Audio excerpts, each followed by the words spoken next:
श्रीगुरुभ्यो नमः। हरिः ओम्। अत्युद्रिक्तविदोष सत्सुखमः ज्ञानैकतानप्रभा सर्वप्राभव शक्तिभोगबल सत्सारात्मदिव्याकृतिं सृष्टिस्थाननिरोध नित्यनियति ज्ञानप्रकाशावृत्ति ध्वान्ता मोक्ष विमोक्षदं हरिभजं नित्यं सदोपास्महे. ಶ್ರೀ ಗುರುಭ್ಯೋ ನಮಃ.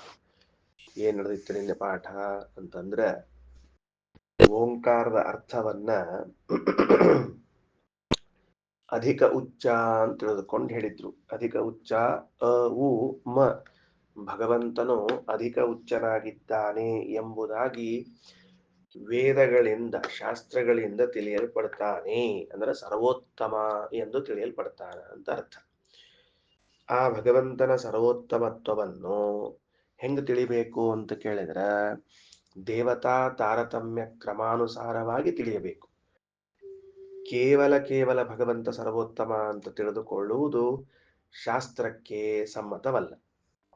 ಅದು ಹೆಂಗ್ ತಿಳ್ಕೋಬೇಕದು? ಭಗವಂತ ಸರ್ವೋತ್ತಮ ಅಂದ್ರೆ ತಳಗಿನ ದೇವತೆಗಳಿಗಿಂತ ಮೇಲಿನವರು ಇನ್ನೂ ಮೇಲಿದ್ದಾರ, ಅವ್ರ ಮೇಲಿದ್ದಾರ ಅಂತ ತಿಳಿದುಕೊಂಡು ಬಂದೇ ಕೊನೆಯಲ್ಲಿ ಭಗವಂತನ ಸರ್ವೋತ್ತಮತ್ವವನ್ನು ತಿಳಿಯಬೇಕು. ಇದಕ್ಕ ಏಕಾಂತಿಗಳು ಅಂತ ಒಂದು ಶಬ್ದವನ್ನ ಬಳಸ್ತದೆ. ಏಕಾಂತಿಗಳು ಅಂತಂದ್ರೆ ಅರ್ಥ ಏನು? ಏಕ ಏವ, ಒಬ್ಬನೇ, ಪರಮಾತ್ಮನೊಬ್ಬನೇ ಅಂತ ಕೊನೆಯಲ್ಲಿ ಸರ್ವೋತ್ತಮನಾಗಿ ಇದ್ದವನು ಅಂತ ತಿಳಿದುಕೊಳ್ಳೋದು. ಹೀಗೆ ಹೇಳಿದ ಮೇಲೆ ಆಯಿತು, ಭಗವಂತನನ್ನ ಸರ್ವೋತ್ತಮ ಅಂತ ತಿಳಿದುಕೊಂಡೆವು. ಹಾಗಿದ್ರೆ ಇತರ ದೇವತೆಗಳ ಆರಾಧನೆಯನ್ನ ಮಾಡಬೇಕೋ ಬೇಡವೋ? ಮಾಡ್ರಿ, ಅವಶ್ಯವಾಗಿ ಮಾಡ್ರಿ. ಮಾಡಬೇಕಾದ್ರೆ ಹೇಗೆ ಮಾಡಬೇಕು? ಭಾಗವತರು ಎಂಬ ಅನುಸಂಧಾನದಿಂದ ಮಾಡಬೇಕು. ಆಯಿತು, ನೀವು ಭಾಗವತರು ಎಂಬ ಅನುಸಂಧಾನದಿಂದ ಮಾಡಬೇಕು ಅಂತ ಹೇಳ್ತಿದ್ದೀರಿ. ಒಂದು ವಾಕ್ಯ ಪೂಜೆಯೇತನ ಅನ್ಯ ದೇವತಾ ಅಂತನ್ನುವಂಥ ವಾಕ್ಯ ಅದ. ಇತರ ದೇವತೆಗಳನ್ನ ಪೂಜೆ ಮಾಡಬೇಡ್ರಿ ಅಂತ ಹೇಳ್ತಾ ಇದೆ. ಅಷ್ಟೇ ಅಲ್ಲ, ಮನವಿಪ್ರಕ್ಷತ್ರಾದಿ ಭೇದೇನ ಬ್ರಾಹ್ಮಣ ಕ್ಷತ್ರಿಯ ಶೂದ್ರ ವೈಶ್ಯ ಎಂಬ ಭೇದವಿರುವಂತಹ ಮನವೋ ಮಾನವಾಶ್ಚ, ಮನುಗಳು ಅಥವಾ ಮಾನವರು ಅವರ ಪೂಜೆಯನ್ನ ಮಾಡ್ರಿ, ದೇವತೆಗಳ ಪೂಜೆಯನ್ನ ಮಾಡಬೇಡ್ರಿ ಅನ್ನೋ ವಾಕ್ಯಗಳಿದೆಯಲ್ಲ ಅಂತಂದ್ರೆ ಅರ್ಥ ಏನು ಅಂತಂದ್ರೆ ಅದಕ್ಕೆ ವಿವರಣೆ ಕೊಡ್ಲಿಕ್ಕತ್ತಿದ್ರು. ನಿನ್ನೆ ಅಲ್ಲಿಗೆ ಬಂದು ನಿಂತಿತ್ತು ಪಾಠ. ಅದಕ್ಕೆ ಶ್ರೀಮದಾಚಾರ್ಯ ಅಂತಾರ, ಮನು ಮತ್ತು ಮಾನವ ಅನ್ನುವ ಶಬ್ದದ ಅರ್ಥ ಏನು ಅಂತ ಕೇಳಿದ್ರೆ, ಮನುಗಳು ಅಂದ್ರೆ ದೇವತೆಗಳು, ಮಾನವರು ಅಂದ್ರೆ ಮುನಿಗಳು. ಬರ್ಕೊಂಡಿಟ್ಕೊಂಡಿದ್ದೀರಾ? ನಿನ್ನೆ ದಿವಸ ಈ ಅರ್ಥ ಆಗ್ಯದ. ಅದ್ ಹೆಂಗ ಅಂತ ಕೇಳಿದ್ರೆ ಅದಕ್ಕೆ ಹೇಳ್ತಾರ, ಮನು ಅಂತನ್ನೋ ಶಬ್ದಕ್ಕ ಸಂಸ್ಕೃತದಲ್ಲಿ ಅವಬೋಧನ, ತಿಳುವಳಿಕೆ ಅನ್ನೋ ಶಬ್ದ ಅರ್ಥವುಳ್ಳ ಮನು ಅವಬೋಧನೆ ಎಂಬ ಧಾತುವಿನಿಂದ ಮನುಗಳು ಮಾನವರು ಅನ್ನೋ ಶಬ್ದ ಹುಡುತ್ತದೆ. ಅದರ ಅರ್ಥ ಏನು? ಮನವೋ ಬೋಧ ವೈಶೇಷ್ಯಾತ್, ಹೆಚ್ಚಿನ ತಿಳುವಳಿಕೆ ಇರುವುದಾದ್ದರಿಂದ ದೇವತೆಗಳನ್ನ ಮನುಗಳು, ಅವರಿಗಿಂತ ಸ್ವಲ್ಪ ಕಡಿಮೆ ತಿಳುವಳಿಕೆ ಇರುವುದಾದ್ರಿಂದ ಮುನಿಗಳನ್ನ ಮಾನವರು ಅಂತ ಕರೀತಾರೆ. ಕಲ್ಪನಾವಂತ ಏನಂತ ಹೇಳಿದ್ದು? ಮನು ಅಂತ ತಿಳ್ಕೊಂಡು, ಮನವಹ ಅಂದ್ರೆ ಬಹುವಚನ, ದೇವತೆಗಳು ಅಂತ ಅರ್ಥ. ಮನು ಶಬ್ದದ ಅರ್ಥ ಏನು? ಅವಬೋಧನ ಅಂತ, ತಿಳಿದುಕೊಳ್ಳುವುದು ಅಂತ. ಹಾಗಾದ್ರೆ ಏನ್ ತಿಳಿದುಕೊಳ್ಳುವುದು? ಜಗತ್ತನ್ನು ತಿಳಿದುಕೊಳ್ಳುವುದು, ಪರಮಾತ್ಮನನ್ನು ತಿಳಿದುಕೊಳ್ಳುವುದು. ನಾವು ತಿಳಿದುಕೊಂಡಿದ್ದೇವೆ, ಅವರು ತಿಳಿದುಕೊಂಡಿದ್ದಾರೆ. ವ್ಯತ್ಯಾಸ ಏನು ಅಂತ ಕೇಳಿದ್ರೆ ಶ್ರೀಮದಾಚಾರ್ಯರು ಬೋಧ ವೈಶೇಷ್ಯಾತ್, ವಿಶೇಷವಾದ ತಿಳುವಳಿಕೆ, ಮನುಷ್ಯ ಮಾತ್ರದಲ್ಲಿ ಇಲ್ಲದೆ ಇರುವಂತಹ ಅಸಾಧಾರಣವಾದ ಬುದ್ಧಿಮತ್ತ ತಿಳುವಳಿಕೆ ದೇವತೆಗಳಿಗೆ ಇದ್ದ ಕಾರಣದಿಂದ ಅವರನ್ನು ಮನುಗಳು ಎಂದು ಕರೆಯಬೇಕು. ಮತ್ತೆ ಅವರಿಗಿಂತ ಸ್ವಲ್ಪ ಕಡಿಮೆ ಇದ್ದ ಕಾರಣದಿಂದ ಋಷಿಗಳನ್ನ ಮಾನವರು ಅಂತ ಕರೆಯಬೇಕು. ನಮಗ ಇಲ್ಲೇ ಇಲ್ಲ, ಅದರಿಂದಾಗಿ ಏನೂ ಕರೀಲಿಕ್ಕೆ ಹೋಗ್ಬಾರ್ದು. ಅಲ್ಲಿ ಬಂದ ಶ್ಲೋಕಕ್ಕೆ ಹಾಗೆ ಅರ್ಥ ಮಾಡಿಕೊಳ್ಳ್ರಿ. ಏನ್ ಅರ್ಥ ಮಾಡಿಕೊಳ್ಬೇಕು ಅಂದ್ರೆ, ಬ್ರಹ್ಮಾದ್ಯ ಮನು ಸಂಜ್ಞಾಯೇ ವರ್ಣತ್ವೇನೋದಿತಾ ಶ್ರುತೌ ಮಾನವಾಖ್ಯಾಶ್ಚ ಮುನಯಃ ತಾನ್ ಯಜಂತಿ ನಚೇತರಾನ್. ಬಹಳ ಅದ್ಭುತವಾದ ಮಾತದು. ಅದರಿಂದ ಬ್ರಹ್ಮಾದ್ಯ, ಬ್ರಹ್ಮದೇವರೇ ಮೊದಲಾದವರು ಮನುಗಳು ಅಂತ ಕರ್ಸ್ಕೊಳ್ತಾರ. ಯಾಕ? ಬೋಧ ವೈಶೇಷ್ಯಾತ್, ಅವರಲ್ಲೂ ಕೂಡ ವಿಪ್ರಾದಿ ವರ್ಣಭೇದೇನ ಚತ್ವಾರೋ ಬಹುಪಿದೆ. ನಿನ್ನೆ ಒಂದು ಮಾತನ್ನು ಹೇಳಿದೆ, ಅದು ಸ್ವಲ್ಪ ಕೆಲವರಿಗೆ ಒಮ್ಮೆ ತಿಳಿಲಿಲ್ಲ. ಏನು? ದೇವತೆಗಳಲ್ಲೂ ಕೂಡ ಬ್ರಾಹ್ಮಣ ಕ್ಷತ್ರಿಯ ವೈಶ್ಯ ಶೂದ್ರವೆಂಬುವಂತಹ ಭೇದ ಇದೆ ಅಂತ ಹೇಳಿದ ಕೂಡಲೇ ಅದೆಂಗ ಅಂತ ಅನಿಸ್ತದ. ಹಂಗೇನ್ ಸಂಕೋಚ ಮಾಡಿಕೊಳ್ಬಾರ್ದು. ದೇವತೆಗಳಲ್ಲೂ ಬ್ರಾಹ್ಮಣ ದೇವತೆಗಳು, ಕ್ಷತ್ರಿಯ ದೇವತೆಗಳು, ವೈಶ್ಯ ದೇವತೆಗಳು, ಶೂದ್ರ ದೇವತೆಗಳು ಅಂತ ಇದ್ದೇ ಇದ್ದಾರೆ. ಆಚಾರ್ಯರು ಆ ಮಾತನ್ನು ಹೇಳಿದ್ದಾರೆ. ಬೇರೆ ಬೇರೆ ಗ್ರಂಥಗಳಲ್ಲಿ, ಗೀತಾ ತಾತ್ಪರ್ಯ ಮೊದಲಾದ ಗ್ರಂಥಗಳಲ್ಲಿ ಹೇಳಿದ್ದಾರೆ. ಬೃಹದಾರಣಿಕ ಭಾಷೆಯಲ್ಲಿ ಬರ್ತದೆ ಮುಂದೆ. ಯಾಕ? ಒಂದು ಸರಳ ಉದಾಹರಣೆ ಹೇಳ್ತೀನಿ ತಿಳಿಲಿ ಅನ್ನೋದಕ್ಕೆ. ವೈಶ್ಯ ಜಾತಿ ಅಂತೇನಿದೆ, ಅದಕ್ಕೆ ಅಭಿಮಾನಿ ದೇವತೆಗಳು ಅಂತ ಒಬ್ಬರಿರ್ಬೇಕು. ಅಭಿಮಾನಿ ದೇವತೆಗಳು ಅಂತ ಒಬ್ಬರಿರ್ಬೇಕಾದ್ರೆ ಅವರು ಸ್ವತಃ ವೈಶ್ಯ ಜಾತಿಯವರಾಗಿ ವೈಶ್ಯ ಜಾತಿ ಇದು ನನ್ನ ಜಾತಿ ಅಂತ ಅಭಿಮಾನ ಮಾಡ್ತಿದ್ರೆ ಮಾತ್ರ ಅದು ವೈಶ್ಯ ಜಾತಿ. ಈಗ ಉದಾಹರಣೆ ಇನ್ನೇನು, ಒಂದು ಸೌಲಭ್ಯ, ಒಂದು ಫ್ಯಾಸಿಲಿಟಿ ದೇವತೆಗಳಿಗೆ ಇದ್ದದ್ದೇನು ಅಂದ್ರೆ, ಯಾವುದೇ ದೇವತೆಗಳು ಯಾವುದೇ ವರ್ಣದವರು ಕ್ಷಣಕಾಲದಲ್ಲಿ ಆಗ್ಬಹುದು. ಅರ್ಥ ಆಯ್ತಾ? ಅಂದ್ರೆ ಇವತ್ತು ಅವರು ಬ್ರಾಹ್ಮಣರು ಹೌದು, ಕ್ಷತ್ರಿಯರು ಹೌದು, ವೈಶ್ಯರು ಹೌದು, ಶೂದ್ರರು ಹೌದು.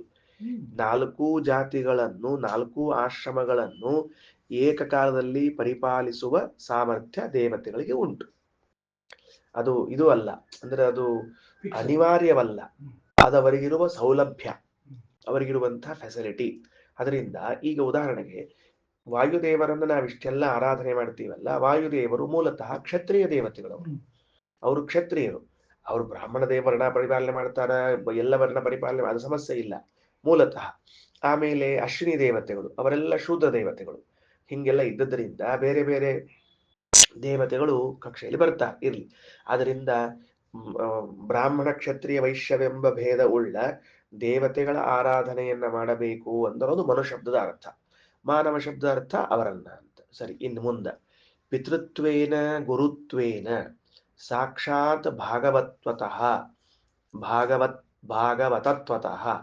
ಅಪಪ್ರಷ್ಟ ಅದೇವಾಶ್ಚ ಬ್ರಹ್ಮಾದ್ಯಾಖ್ಯಯುತ ಅಪಿ ದೇವಸಂಜ್ಞಶ್ಚ ದೀನತ್ವಾತ್ ಪೂಜಯೇಯುರ್ ನತಾನ್ ಕ್ವಚಿತ್ ಯದ್ಭಾಗವತ ಬುದ್ಧೈವ ದತ್ತಂ ಬ್ರಹ್ಮಾದಯಸ್ವರಾಗ ವೈದಿಕಾಃ ಪ್ರತಿಗೃಹ್ಣೀಯುಃ ಅಪಭ್ರಷ್ಟಾಸ್ತಥೇತರತ್ ಯಥಾಕ್ರಮ ಪರಿಜ್ಞಾನಾದೇಕಾಂತಿತ್ವಾಚ್ಚ ಕೇವಲಂ.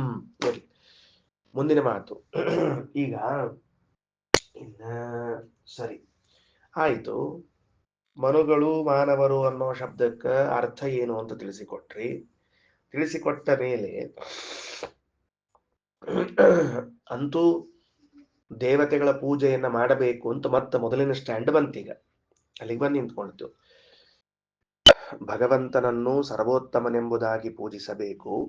ಸರ್ವೋತ್ತಮನೆಂಬುದಾಗಿ ಪೂಜಿಸಬೇಕಾದರೆ ದೇವತಾ ತಾರತಮ್ಯಕ್ಕೆ ಅನುಸಾರಿಯಾಗಿ ಸರ್ವೋತ್ತಮನೆಂದು ಪೂಜಿಸಬೇಕು. ಅದೇ ಸಂದರ್ಭದಲ್ಲಿ ದೇವತೆಗಳ ಪೂಜೆಯನ್ನ ಮಾಡುವಾಗ ಭಾಗವತರು ಎಂಬುದಾಗಿ ಪೂಜೆ ಮಾಡಬೇಕು. ಹೌದು, ಮತ್ತೆ ಇತರ ದೇವತೆಗಳನ್ನು ಪೂಜಾ ಮಾಡಲೇಬಾರದು ಅನ್ನೋ ವಾಕ್ಯಗಳಿವೆ ಅಲ್ಲ ಅಂದ್ರೆ ಆ ವಾಕ್ಯಗಳ ಅರ್ಥ ಹಂಗಲ್ಲ, ಬೇರೆ ಅರ್ಥ. ಬ್ರಾಹ್ಮಣ ಕ್ಷತ್ರಿಯ ಮೊದಲಾದ ಜಾತಿಗಳಿಂದ ಕೂಡಿದ ಮನುಗಳು ಮಾನವರು ಅಂದ್ರೆ ಬ್ರಹ್ಮಾದಿ ದೇವತೆಗಳು ಋಷಿಗಳು ಮೊದಲಾದವರು ಅಂತ ಅರ್ಥ ಮಾಡಿಕೊಳ್ಳಬೇಕು, ಬೇರೆಯವರಲ್ಲ. ಸರಿ ಆಯ್ತಾ? ಇನ್ನು ಮುಂದೆ ಮರೀಚಿ ಮತ್ತ ವಸಿಷ್ಠ ಇವರೇನು ಮೊದಲಾದ ಋಷಿಗಳಿದ್ದಾರೆ, ಅವರೆಲ್ಲ ಮಾನವರು ಅಂತ ಕರೆಸಿಕೊಳ್ತಾರೆ. ಇಷ್ಟಾದ ಮೇಲೆ ಮತ್ತೊಂದು ಮಾತು, ಆ ದೇವತೆಗಳನ್ನು ಆರಾಧನೆ ಮಾಡುವಾಗಲೂ ದೇವತಾ ಎಂದು ಆರಾಧನೆ ಮಾಡುವ ಹಾಗಿಲ್ಲ. ದೇವತೆ ನಮಗೂ ಗೊತ್ತಾದಂತೆ ದೇವತೆಗಳನ್ನು ಆರಾಧನೆ ಮಾಡಬೇಕು, ಆದರೆ ದೇವತಾ ಎನ್ನುವುದರಿಂದ ಆರಾಧನೆ ಮಾಡುವ ಹಾಗಿಲ್ಲ. ಏನ್ ಹಂಗಂದ್ರೆ ದೇವತೆಗಳು ಅಂತೀರಿ, ದೇವತಾ ಅಂತ ಆರಾಧನೆ ಮಾಡಬಾರದು ಅಂತೀರಿ ಅಂದ್ರೆ ಸ್ವಲ್ಪ ಡೀಟೇಲ್ ಆಗಿ ಹೇಳೋಣ ಅಂತ. ಇದನ್ನ ಸ್ವಲ್ಪ ಡೀಟೇಲ್ ಆಗಿ ಹೇಳೋಣ ಅಂತ. ಏನಾಯ್ತು ಅಂದ್ರೆ 4 ಯುಗಗಳಲ್ಲಿ ದೇವತೆಗಳ ಆರಾಧನೆ ನಡೀತಾ ಬರ್ತಾ ಇದೆ. 4 ಯುಗಗಳಲ್ಲಿಯೂ ಕೃತತ್ರೇತ ದ್ವಾಪರ ಕಲಿಯುಗಗಳಲ್ಲಿ ಬರ್ತಾ ಇರುವಾಗ ಕೃತಯುಗದಲ್ಲಿ ದೇವತೆಗಳನ್ನು, ಈ ದೇವತೆಗಳನ್ನು ಅನ್ನುವ ಪದ ಸ್ವಲ್ಪ ಭ್ರಾಮಕವಾದ, ಒಂದು ಸ್ವಲ್ಪ ಅದನ್ನು ಬಿಟ್ಟು ಬ್ರಹ್ಮನನ್ನು, ಶಿವನನ್ನು, ಗಣಪತಿಯನ್ನು ಕೃತಯುಗದಲ್ಲಿದ್ದ ಜನಗಳು ಹೇಗೆ ಪೂಜಿಸ್ತಿದ್ರು ಅಂದ್ರೆ ಪಿತೃತ್ವೇನ ಗುರುತ್ವೇನ ಸಾಕ್ಷಾತ್ ಭಾಗವತತ್ವತಃ ಹೀಗೆ ಆರಾಧನೆ ಮಾಡ್ತಿದ್ರಂತೆ. ಏನ್ ಮಾಡ್ತಿದ್ರು? ಪಿತೃತ್ವೇನ, ಅವರು ನಮ್ಮ ತಂದೆ ಸ್ಥಾನದಲ್ಲಿ ಇದ್ದವರು. ದೇವತಾ ಅಂತ ಎಂದೂ ಪೂಜಾ ಮಾಡ್ತಿರ್ಲಿಲ್ಲ, ನೆನ್ಪಿಟ್ಕೊಳ್ರಿ. ತಿಳಿತಾ ಏನಂತ ಹೇಳಿ. ಅವರೇ ಎಂಥವ್ರು ಅಂತ ಆರಾಧನೆ ಮಾಡ್ತಿದ್ರು? ನಮ್ಮನ್ನ ಸೃಷ್ಟಿ ಮಾಡಿದವರು, ಅಷ್ಟೇ. ನಮ್ಮನ್ನ ಸೃಷ್ಟಿ ಮಾಡಿದವರು. ಅದಾದ ಮೇಲೆ ಪಿತೃತ್ವೇನ, ಗುರುತ್ವೇನ, ನಮಗೆ ಅವರು ಪಾಠ ಹೇಳಿಕೊಟ್ಟವರು ಎಂದಾಗಿ ಅವರು ಕೃತಯುಗದಲ್ಲಿ ಜನ ಅವರನ್ನ ಆರಾಧನೆ ಮಾಡ್ತಿದ್ರು. ಸ್ವಲ್ಪ ಪೇಜ್ ನಂಬರ್ 61 ತೆಗೆದ್ರ, ನಿಮ್ ಪೇಜ್, ನಮ್ ಪುಸ್ತಕ ಇದ್ದವರು ಅಲ್ಲಿ ನಿಮಗೊಂದು ಸಿಗ್ತದ. ಇದು ಅಥರ್ವಣ ಉಪನಿಷತ್ತಿನ ಮೊದಲನೇ ಪೇಜು. ಅಥರ್ವಣ ಉಪನಿಷತ್ತಿನ ಮೊದಲನೇ ಪೇಜ್ ತೆಗೆದು 2ನೇ ಪೇಜಿಗೆ ಬಂದ್ರಿಂದ ಅಲ್ಲಿ ಸಿಗುವಂತಹದ್ದು 61ನೇ ಪೇಜಿನಲ್ಲಿ ನೈವರುಕ್ ಸಾಮಾದಿ ನಾಮಾನಿ ತದಾ ವೇದಸ್ಯ ಚಾಭವನ್ನ ನಚ ಇಂದ್ರಾದಿ ನಾಮಾನಿ ವಿಷ್ಣೋರನ್ಯತ್ರ ಕುತ್ರಚಿತ. ಸಿಗ್ತಿದೆಯಲ್ಲ? ವಾಕ್ಯ ಓದ್ತಾ ಇದ್ದೀನಿ. ಬ್ರಹ್ಮರುದ್ರೇಂದ್ರ ಪೂರ್ವಸ್ತು ನಾಮವಿ ಪ್ರೋಚ್ಯತೆ ಹರಿಹಿ ದೇವತಾತ್ವೇನ ಚ ಇಜ್ಜ ಸಹ. ಇದು ಕಾಮ. ಇದು ಮುಗಿದ ಮೇಲೆ ಬ್ರಹ್ಮಾದ್ಯಾಮನುನಾಮಕಾಹ ವಕ್ತೃತ್ವೇನ ಪಿತೃತ್ವೇನ ಕಾರಿತ್ವೇನೈವ ಚಾದರಾತ್ ಇಜ್ಜಂತೆ ದೇವತಾ ಸರ್ವ ನತು ದೇವತೆಯ ಕ್ವಚಿತ ಅನನ್ಯಯಾಜನಸ್ತೇತು ತಸ್ಮಾತ್ ಕಾರ್ತಯುಗ ಜನಾಃ. ಕೃತಯುಗದಲ್ಲಿರುವಂತಹ ಜನರು ದೇವತೆಗಳನ್ನ ಏನಂತ ಆರಾಧನೆ ಮಾಡ್ತಿದ್ರು? ವಕ್ತೃತ್ವೇನ ಪಿತೃತ್ವೇನ ಕಾರಿತ್ವೇನ. ಅವರು ನಮಗೆ ಗುರುಗಳು, ಅವರು ನಮ್ಮ ತಂದೆ, ಅವರು ನಮಗ ಉಪಕಾರ ಮಾಡಿದವರು. ಇಷ್ಟೇ ಆರಾಧನೆ ಮಾಡ್ತಿದ್ರೆ ಹೊರತಾಗಿ ಎಂದೂ ದೇವತೆಗಳನ್ನ ದೇವತಾ ಅಂತ ದೃಷ್ಟಿಯಿಂದ ಉಪಾಸನೆಯೇ ಮಾಡ್ತಿರ್ಲಿಲ್ಲ. ದೇವತಾ ಅನ್ನುವ ದೃಷ್ಟಿಯಿಂದ ಉಪಾಸನೆ ಮಾಡ್ತಿರ್ಲಿಲ್ಲ. ದೇವತಾ ಅಂತ ಅನ್ನೋ ಶಬ್ದಕ್ಕೆ ಅರ್ಥ ಏನದಕ್ಕ? ಸರ್ವೋತ್ತಮ, ಸ್ವತಂತ್ರ, ಆ ಬುದ್ಧಿಯಿಂದ ಎಂದೂ ಕೂಡ ಅವರನ್ನ ಆರಾಧನೆ ಮಾಡ್ತಿರ್ಲಿಲ್ಲ. ಮತ್ತದು ಎಂದು ಬಂತು ಅಂತ ಕೇಳಿದ್ರೆ ವೇದೇಶ ತೀರ್ಥರಂತಾರೆ ಕಲಿಯುಗದಲ್ಲಿ ಬಂತು. ಏನ್ ಬಂತು? ಕಲಿಯುಗದಲ್ಲಿ ನಾವು ಶಿವನನ್ನು ಸ್ವತಂತ್ರ ಅಂತ ಆರಾಧನೆ ಮಾಡ್ತೀವಿ, ಗಣಪತಿಯನ್ನು ಸ್ವತಂತ್ರ ಅಂತ ಆರಾಧನೆ ಮಾಡ್ತಿರೋ. ಇಲ್ಲಿ ಇವತ್ತು ನೋಡ್ರಿ, ಮಾಡ್ತಾ ಇರಲ್ಲ ಲೋಕದಲ್ಲಿ ಇವತ್ತು ಗಣಪತಿಯನ್ನೇ ಸರ್ವೋತ್ತಮ ಅಂತ ಮಾಡಿಟ್ಟು ಉಳಿದವ್ರನ್ನೆಲ್ಲ ಕೆಳಗಿಟ್ಟಿರ್ತಾರೆ. ಇನ್ನ ಮತ್ತ ಶಿವನನ್ನ ಸರ್ವೋತ್ತಮ ಅಂತ ಹೇಳಿ ಉಳಿದವ್ರನ್ನ ಕೆಳಗೆ ಹಾಕಿರ್ತಾರೆ. ಇದು ಕಲಿಯುಗಕ್ಕೆ ಬಂದಾಗ ಆದ ಬದಲಾವಣೆ. ಇಲ್ಲಿ ದೇವತಾ ಶಬ್ದದ ಅರ್ಥ ಏನು ಅಂದ್ರೆ ಸ್ವತಂತ್ರ, ಸರ್ವೋತ್ತಮ ಎಂಬ ಬುದ್ಧಿಯಿಂದ ಪೂಜೆ ಮಾಡೋದು. ಎಂದೂ ಕೃತಯುಗದ ಜನರು ಆ ರೀತಿ ಪೂಜಾ ಮಾಡಿರ್ಲೇ ಇಲ್ಲ ದೇವತೆಗಳನ್ನು. ಹೆಂಗ್ ಪೂಜಾ ಮಾಡ್ತಿದ್ರು ಅಂದ್ರೆ ನಮ್ಮ ಗುರುಗಳವರು ನಮ್ಮ ಪಾಠ ಹೇಳ್ತಿದ್ರು. ಅವರು ನಮಗ ಅವರು ಸೃಷ್ಟಿಕರ್ತರು, ನಮ್ಮನ್ನು ಸೃಷ್ಟಿ ಮಾಡಿದವರು ಅಷ್ಟೇ. ಅವರು ಭಗವಂತನ ಆದೇಶಕ್ಕೆ ಅನುಗುಣವಾಗಿ ಸೃಷ್ಟಿ ಮಾಡಿದವರು, ದೊಡ್ಡ ಉಪಕಾರ ಮಾಡಿದವರು, ಬುದ್ಧಿ ಪ್ರೇರಣೆಯನ್ನು ಮಾಡೋರು. ಈ ತರಹದ ಭಾವನೆಯಿಂದ ಪೂಜೆ ಮಾಡ್ತಾ ಇದ್ರು ಕೃತಯುಗದಲ್ಲಿರುವಂತಹ ಜನ. ಪ್ರಾಯಶಃ ಇದು ಕ್ರಮವಾಗಿ ಕಡಿಮೆ ಆಗ್ತಾ ಬಂದು ಕಲಿಯುಗ ಬರೋ ಹೊತ್ತಿಗೆ ಅವರನ್ನ ದೇವತಾ ಅಂತೆ ಪೂಜೆ ಮಾಡ್ಲಿಕ್ಕೆ ಪ್ರಾರಂಭ ಮಾಡಿಬಿಟ್ರು. ಏನಾದ್ರೂ ಒಬ್ಬ ವ್ಯಕ್ತಿ ನಮಗೆ ಅನೇಕ ರೀತಿಯಿಂದ ಉಪಕರಿಸಿದ ಅಂತ ಆದ್ರೆ ನಾವು ಅವನನ್ನ ದೇವರು ಅಂತ ಕರೆಯೋದು ಸಹಜವಾಗಿಬಿಡ್ತದೆ. ಹೌದೋ ಇಲ್ಲ? ಒಬ್ಬ ವ್ಯಕ್ತಿ ನಮಗೆ ಅನೇಕ ರೀತಿ ಉಪಕಾರ ಮಾಡಿದ ಅಂದ್ರೆ ನೀವೇ ನಮ್ಮ ಪಾಲಿನ ದೇವರು ಅಂತ ಕೂತ್ಬಿಡ್ತಾನೆ, ಮುಗಿದೋತ್ತು. ನಾವ್ ಆ ದೇವ್ರ ನೋಡೇ ಇಲ್ಲ. ವೈಕುಂಠದಾಗಿದ್ದವನ್ನ ಗರುಡನ ಮೇಲೆ ಇರ್ಕೊಂಡು ಹೋಗ್ಲಿ ಬಂದ್ರೆ ಬರ್ಲಿ, ನೀವು ಸ್ಕೂಟರ್ ಮೇಲೆ ಬರ್ತೀರಿ ಸಾಕು ನಮಗ ಅಂತ ತಿಳ್ಕೊಂಡು ಇವನ ದೇವರು ಅಂತ ಕೂತ್ಬಿಡ್ತಾರೆ. ಡಾಕ್ಟರ್ ಒಂದು ಟ್ರೀಟ್ಮೆಂಟ್ ಕೊಟ್ಟು ಆರಾಮ ಆಗ್ಬಿಟ್ಟ ಅಂದ್ರೆ ನೀವ ನಮ್ಮ ಪಾಲಿನ ದೇವರು, ಮುಗಿದೋತಾವ ಡಾಕ್ಟರ್. ಅಂದಮೇಲೆ ಏನಾಯ್ತು? ಈ ಬುದ್ಧಿ ನಮಗೆ ಯಾಕೆ ಬಂತು ಅನ್ನೋದಕ್ಕೆ ಇದೊಂದು ಕಾರಣ ಹೇಳಿತ್ತು. ಸ್ವಲ್ಪ ದೊಡ್ಡದಾಗಿ ಆಲೋಚನೆ ಮಾಡ್ರಿ. ಈ ಪಾಠಕ್ಕೆ ಸಂಬಂಧಪಟ್ಟ ವಿಷಯ ತಿಳ್ಕೊಂಡಾಯ್ತು. ನಾವೀಗ ಸ್ವಲ್ಪ ಬ್ರಾಡ್ ಮೈಂಡೆಡ್ ಆಗಿ ವಿಚಾರ ಮಾಡಿ ನೋಡಿದ್ರೆ, ಒಂದು ಕಾಲ ಇತ್ತು ಎಂದೂ ಕೂಡ ಆ ಇಡೀ ಯುಗದಲ್ಲಿದ್ದ ಜನ ಭಗವಂತನೊಬ್ಬನನ್ನ ಸರ್ವೋತ್ತಮ ಅಂತ ಅನ್ನೋ ಚಿಂತನೆ, ಸ್ವತಂತ್ರ ಅನ್ನೋ ಚಿಂತನೆ ಬಿಟ್ಟು ಉಳಿದವರ ವಿಷಯದಲ್ಲಿ ಎಂದೂ ಮಾಡ್ಲಿಲ್ವಂತೆ. ಎಂತಹ ಕಾಲ ಅದು! ಸುವರ್ಣ ಕಾಲ ಅದು. ಉಳಿದ ದೇವತೆಗಳನ್ನ ಆರಾಧನೆ ಮಾಡ್ತಿರ್ಲಿಲ್ಲ ಅಂತಲ್ಲ, ನೆನಪಿಟ್ಟುಕೊಳ್ರಿ. ಮತ್ತೆ ಸುವರ್ಣ ಕಾಲ ಅಂತ ಬರೀ ವಿಷ್ಣು ಕಿ ಜೈ ಅಂತ ಕೂಡ್ತಿದ್ರು, ಉಳಿದವ್ರನ್ನ ಜೈ ಅಂತಿದ್ದಿಲ್ಲ. ಅಲ್ಲ, ಉಳಿದವ್ರನ್ನ ಪೂಜಾ ಮಾಡ್ತಿದ್ರು. ಎಷ್ಟು ಚಂದ ಪೂಜಾ ಮಾಡ್ತಿದ್ರು.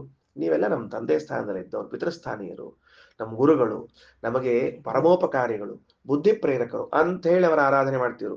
ಮಹಾ ಭಗವದ್ ಭಕ್ತರು, ವಿಷ್ಣು ಭಕ್ತರು, ನಮಗಿಂತ ಉತ್ತಮ ವಿಷ್ಣು ಭಕ್ತರು ಅಂತ ಆರಾಧನೆ ಮಾಡುವ ಕಾಲ ಒಂದಿತ್ತು. ಅದು ಕೃತಯುಗ, ಅದು ಸುವರ್ಣ ಯುಗ ಅಂತ ಕರೆಸಿಕೊಂಡಿತ್ತು. ಯುಗ ಬದಲಾಯಿತು, ತ್ರೇತಾಕ್ ಬಂತು, ಸ್ವಲ್ಪ ಮತ್ತೆ ಬದಲಾಯಿತು. ಕಲಿಯುಗಕ್ಕೆ ಬರೋ ಹೊತ್ತಿಗೆ ಸ್ಪಷ್ಟವಾಗಿ ಏನಾಯಿತು ವ್ಯವಸ್ಥೆ ಅಂತ ಕೇಳಿದ್ರೆ, ಕಲಿಯುಗದಲ್ಲಿ ಎಲ್ಲರೂ ದೇವತಾತ್ವೇನ ಉಪಾಸನೆ ಮಾಡ್ಲಿಕ್ಕರು. ಹ್ಮ್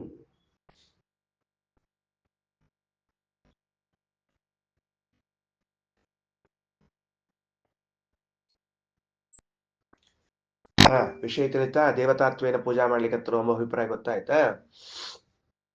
ಒಂದು ಸಣ್ಣ ದೃಷ್ಟಾಂತ ಹೇಳ್ತೀನಿ.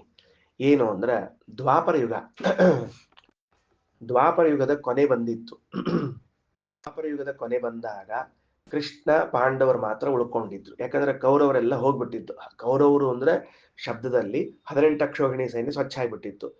ಕೇವಲ ಸಾತ್ವಿಕರು ಉಳ್ಕೊಂಡಿದ್ರು. ಎಲ್ಲೋ ಅಡಗಿಕೊಂಡು ಕುಳಿತುಕೊಂಡು ದುಷ್ಟರಿರಬಹುದು, ಸಂಬಂಧ ಇಲ್ಲ.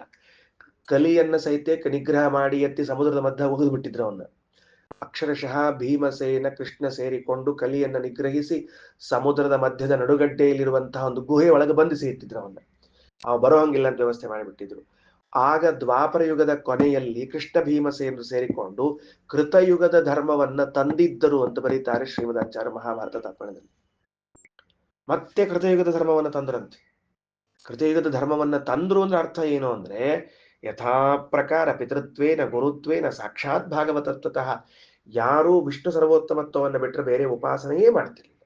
ಎಲ್ಲ ದೇವತೆಗಳನ್ನು ಗುರುಗಳು, ಮತ್ತೆ ನಮ್ಮ ಪ್ರೇರಕರು, ಉಪಕಾರಿಗಳು, ಅನುಗ್ರಹ ಮಾಡೋರು, ಭಾಗವತರು ಅಂತ ಉಪಾಸನೆ ಮಾಡ್ಲಿಕ್ಕೆ ಶುರು ಮಾಡಿದರಂತೆ, ಭಗವದ್ಭಕ್ತರು ಅಂತ. ವಿಶೇಷ ಏನು ಅಂತ ಕೇಳಿದರೆ, ಭೀಮಸೇನ ದೇವರು ಪ್ರತಿ ಹಳ್ಳಿಗಳಲ್ಲಿ 5 ಜನರನ್ನ ಪಾಠ ಹೇಳಲಿಕ್ಕೆ ಇಟ್ಟು, ಅವ್ರ ಮೇಲೆ ಒಬ್ಬರನ್ನ ಪಾಠ ಸರಿ ಹೇಳ್ತಾ ಇಲ್ಲ ಅಂತ ನೋಡ್ಲಿಕ್ಕೆ ಇಟ್ಟು, ಆ ರಿಪೋರ್ಟ್ ತಮ್ಮ ಮುಟ್ಟುವಂಗ ವ್ಯವಸ್ಥೆ ಮಾಡ್ಕೊಂಡಿದ್ರಂತೆ. ಪ್ರತಿ ಹಳ್ಳಿಗಳಿಗೆ ಪಾಠ ಹೇಳ್ಬೇಕು, ನೀವು ವೇದ ಪಾಠ ಹೇಳ್ಬೇಕು, ಶಾಸ್ತ್ರ ಪಾಠ ಹೇಳ್ಬೇಕು ಅಂತ ಹೇಳಿ. ಅವ್ರು ಸರಿ ಮಾಡ್ತಾರೆ ಇಲ್ಲ ಅಂತ ನೋಡ್ಲಿಕ್ಕೆ ಅವ್ರ ಮೇಲೆ ಒಬ್ಬರನ್ನ, ಅವ್ರು ನೋಡ್ಕೊಳಿಕ್ ಮತ್ತೊಬ್ಬರನ್ನ, ಸೋತಿ ತಂದ್ಕೊಳ್ಲಿಕ್ಕೆ ಒಬ್ಬರನ್ನ, ಅವ್ರಿಗೆಲ್ಲರಿಗೂ ಸಂಬಳ ಕೊಟ್ಟಿಟ್ಟಿದ್ರಂತ ಭೀಮಸೇನ ದೇವರು. ಆ ಇಷ್ಟು ಸರ್ವೋತ್ತಮತ್ವವನ್ನು ಅಷ್ಟು ಚಂದ ವ್ಯವಸ್ಥಿತವಾಗಿ ಪ್ರತಿಷ್ಠಾಪನೆ ಮಾಡಿದ್ರು ಅಂತ ಭೀಮಸೇನ ದೇವರು ಅಂತ ಅನ್ನೋ ಮಾತನ್ನ ಆಚಾರ್ಯರು ತಾತ್ಪರ್ಯದಲ್ಲಿ ತಿಳಿಸಿಕೊಡ್ತಾರೆ. ಆದ್ದರಿಂದ ಕಲಿಯುಗ ಬಂದದ್ದು ದೃಷ್ಟಾಂತ ಏನು, ಕಲಿಯುಗ ಬಂದಿದೆ ಅಂತ ತಿಳಿದುಕೊಳ್ಳೋದು ಹೇಗೆ ಅಂದ್ರೆ, ಇತರ ದೇವತೆಗಳನ್ನ ದೇವತಾ ಅಂತ ಆರಾಧನೆ ಮಾಡ್ಲಿಕ್ಕೆ ಶುರು ಮಾಡಿದ ಕೂಡಲೇ ಕಲಿಯುಗ ಸ್ಟಾರ್ಟ್. ಬೇರೇನಿಲ್ಲ, ಕಲಿಯುಗ ಅಂತ ಅರ್ಥ. ಇಷ್ಟ ಅರ್ಥ ಮಾಡ್ಕೊಳ್ರಿ.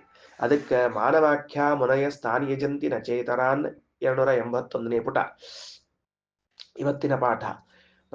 ಪಿತೃತ್ವೇನ ಗುರುತ್ವೇನ ಸಾಕ್ಷಾತ್ ಭಾಗವತತ್ವತಃ ಮಾಡ್ತಿದ್ರು. ಭಾಗವತರು ಅಂತ ಉಪಾಸನೆ ಮಾಡ್ತಿದ್ರು.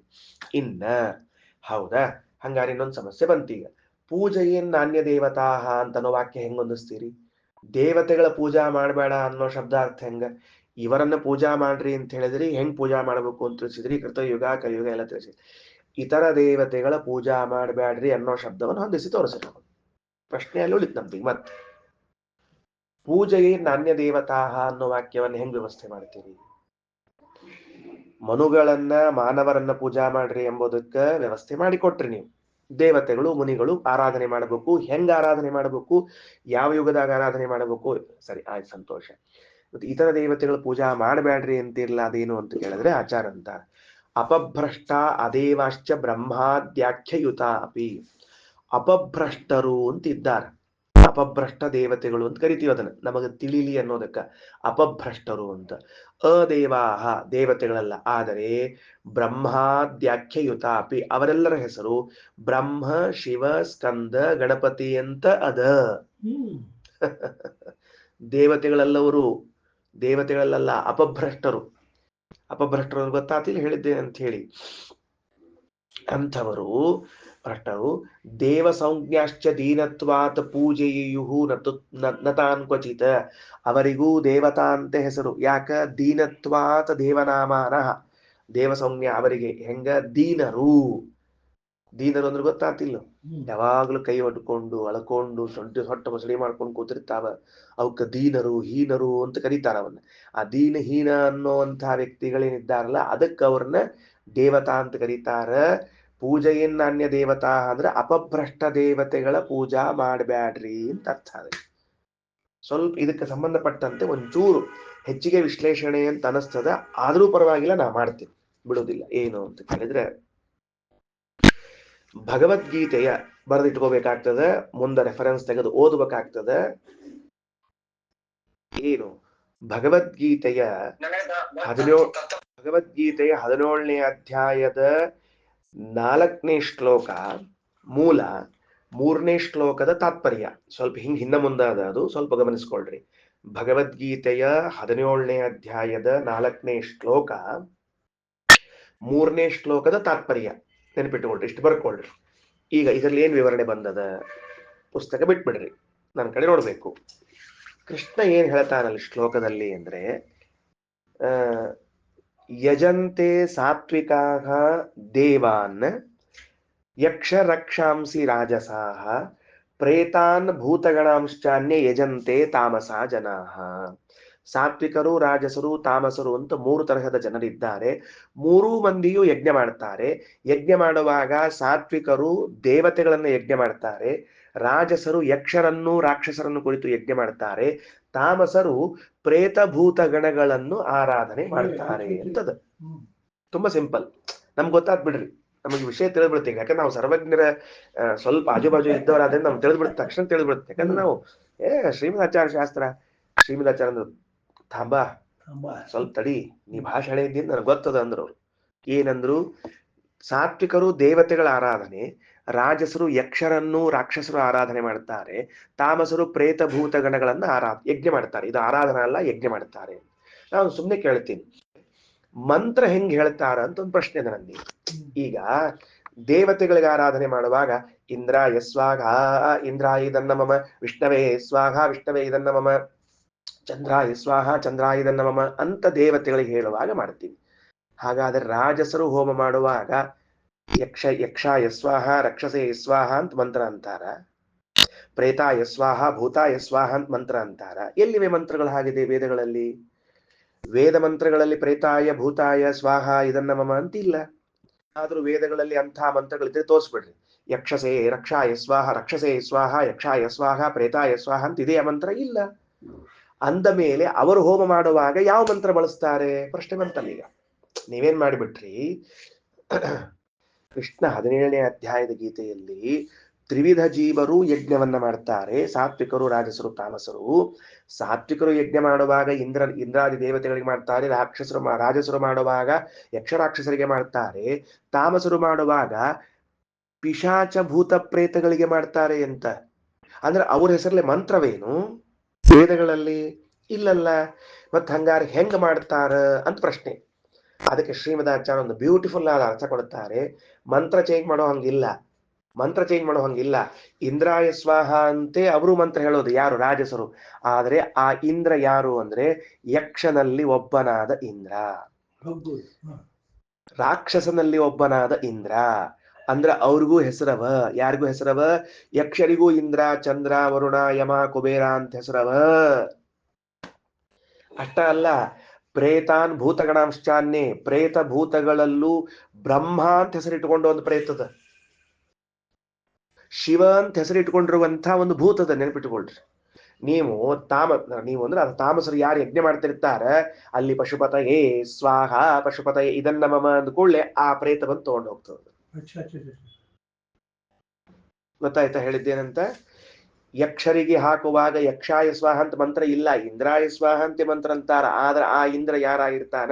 ಯಕ್ಷದಲ್ಲಿದ್ದವ್ರು ಬರ್ತಾರ. ಯಾಕೆ? ರಾಜಸರು ಉದ್ದೇಶ ಇಟ್ಕೊಂಡು ಯಾರನ್ನ ಮಾಡ್ಲಿಕ್ಕೆ ಅವರು ಯಕ್ಷರನ್ನ ರಾಕ್ಷಸರನ್ನ ಉದ್ದೇಶ ಇಟ್ಕೊಂಡು ಯಜ್ಞ ಮಾಡ್ತಾ ಇದ್ದಾಗ ಮಂತ್ರ ಇಂದ್ರಾಯ ಸ್ವಾಹ ಚಂದ್ರಾಯ ಸ್ವಾಹ ವರ್ಣಾಯ ಸ್ವಾಹ ಸೂರ್ಯಾಯ ಸ್ವಾಹ ಅಂತ ಅದ, ಬೇರೆ ಮಂತ್ರ ಇಲ್ಲ ನಮಗ. ದೊಡ್ಡ ಸಮಸ್ಯೆ ಇದು. ಇದನ್ನ ಶ್ರೀಮದಾಚಾರ್ಯ ಹೊರತುಪಡಿಸಿ ಜಗತ್ನಲ್ಲಿ ಇನ್ಯಾರು ಸಮರ್ಥನೆ ಮಾಡ್ಲಿಕ್ಕೆ ಸಾಧ್ಯ ಇಲ್ಲ. ನೆನಪಿಟ್ಕೊಳ್ರಿ. ಆಚಾರ್ಯ ಶ್ರೀಮದ ಒಬ್ಬರೇ ಆಚಾರ್ಯ, ನಮ್ಮ ಆಚಾರ್ಯ.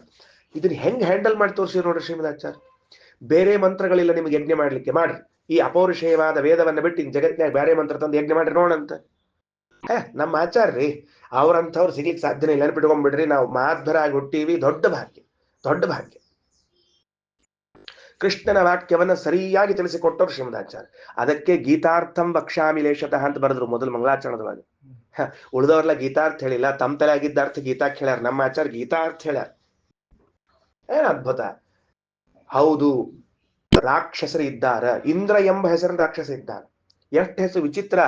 ದೇವರ ಹೆಸರಿನ ರಾಕ್ಷಸರಿದ್ದಾರ್ರಿ. ಉಳಿದವ್ರು ಬಿಟ್ಬಿಡ್ರಿ. ದೇವರ ಹೆಸರು ಕೃಷ್ಣ, ಹಯಗ್ರೀವ ಮತ್ತ ಕಪಿಲ ಎಂಬ ಹೆಸರಿನವ್ರು ರಾಕ್ಷಸರಿದ್ದಾರೆ. ಬರ್ತದ ಮುಂದೆ, ಇದೇ ಚಾಂದೋಗ್ಯೊಳಗೆ ಬರ್ತದ, ಬೃಹದಾರಣ್ಯಕದಾಗ ಬರ್ತದ, ಹೇಳ್ತೇನೆ ನಿಮಗೆಲ್ಲಾರು. ತಪಸ್ಸು ಮಾಡಿ ದೇವಕಿ ಪುತ್ರ ಕೃಷ್ಣ ಅಂತ ನನಗೆ ಹೆಸರು ಬರಬೇಕು ಅಂತ ಒಬ್ಬ ರಾಕ್ಷಸ ಕೇಳ್ಕೊಂಡಾನ. ಅವ್ರ ಅಮ್ಮನ ಹೆಸರು ದೇವಕಿ ಅಂತ ಇಟ್ಟಾನ. ದೇವಕಿ ಪುತ್ರ ಕೃಷ್ಣ ಅಂತ ಹೆಸರು ಇಟ್ಕೊಂಡ್ ರಾಕ್ಷಸರಿ ಅವ. ಹಿಂಗೆಲ್ಲಾ ಮೋಸ ಮಾಡ್ಯಾರ ರಾಕ್ಷಸರು, ನಮ್ ಕಲ್ಪನೆ ಇಲ್ಲ.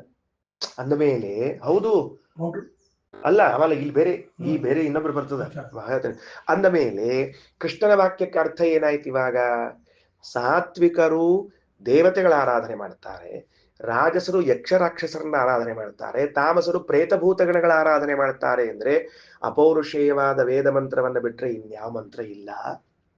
ಅದೇ ವಂತ ಮಂತ್ರ ಇರೋದು. ಅದೇ ವಂತ ಮಂತ್ರದಿಂದಲೇ ನೀವು ಆಹುತಿಯನ್ನ ಕೊಟ್ಟಾಗ ಅವ್ರು ತಗೋಬೇಕು, ಇವ್ರು ತಗೋಬೇಕು ಅಂದ್ರೆ ಹೆಂಗ್ ಚಾನ್ಸ್ ಅದ? ಇಂದ್ರ ಅಂತ ಕರೆದ ದೇವೇಂದ್ರ ಬರ್ಬೇಕು. ಅವ್ರು ಹೆಂಗ್ ಬರ್ತಾರಂದ್ರೆ ಸ್ವಾರಿ ಅವರು ಅದ ಹೆಸರಿಟ್ಕೊಂಡಾರ. ಹಂಗಾದ್ರೆ ಪೂಜೆಯನ್ನಾನ್ಯ ದೇವತಾಹ ಅಂತನ್ನುವಲ್ಲಿ ಇತರ ದೇವತೆಗಳ ಪೂಜಾ ಮಾಡಬ್ಯಾಡ್ರಿ ಅಂದ್ರ, ಇತರ ದೇವತೆಗಳ ಹೆಸರು ಇಟ್ಟುಕೊಂಡವ್ರು ಏನಿದ್ದಾರ ನೋಡ್ರಿ. ಇಂದ್ರಾಯ ಸ್ವಾಹ ಅಂದ್ಕೊಳ್ಳಿ ಯಾರು ಬರ್ತಾರಲ್ಲ, ಯಕ್ಷರಾಕ್ಷಸರು ಪ್ರೇತಭೂತಗಳೇನ್ ಬರ್ತಾವಲ್ಲ, ಅವರ ಆರಾಧನೆ ಮಾಡಬಾರದು ಅಂತ ಅರ್ಥವೇ ಹೊರತಾಗಿ ನಮ್ಮ ತತ್ವಾಭಿಮಾನಿ ದೇವತೆಗಳು, ಅಪರೋಕ್ಷ ಜ್ಞಾನಿಗಳು, ಗುರುಗಳಾಗಿ ಅನುಗ್ರಹ ಮಾಡೋರ್ನಲ್ಲ ಅಂತ ಹೇಳಿ ಶ್ರೀಮದಾಚಾರ್ಯರು ಪೂಜೆಯನ್ನಾನ್ಯ ದೇವತಾ ಅನ್ನುವಂತಹ ಅದ್ಭುತವಾದ ಮಾತಿಗೆ ವಿವರಣೆಯನ್ನು ಕೊಡ್ತಾ ಇದ್ದಾರೆ. ಅದಕ್ಕೆ ಅವ್ರಿಗೇನ್ ಹೆಸರು ಕರೆದ್ವಿ? ಅಪಭ್ರಷ್ಟ ದೇವತೆಗಳು ಅಂತ ಕರೆದ್ವಿ. ದೇವ ಶಬ್ದವನ್ನು ಅವರಲ್ಲಿ ಹೆಂಗ್ ಸಮನ್ವಯ ಮಾಡಿದ್ರಿ? ದೀನತ್ವಾತ್, ಹೀನ ದೀನ ಅಂತ ಅಳ್ತಿರ್ತಾವಂತ ಯಾವಾಗ್ಲೂ, ಗತಿ ಇರಂಗಿಲ್ಲ ಅವಕ್ಕ. ಅವಕ್ಕ ದೇವತಾ ಅಂತ ಕರೆದಿದ್ದಾರೆ.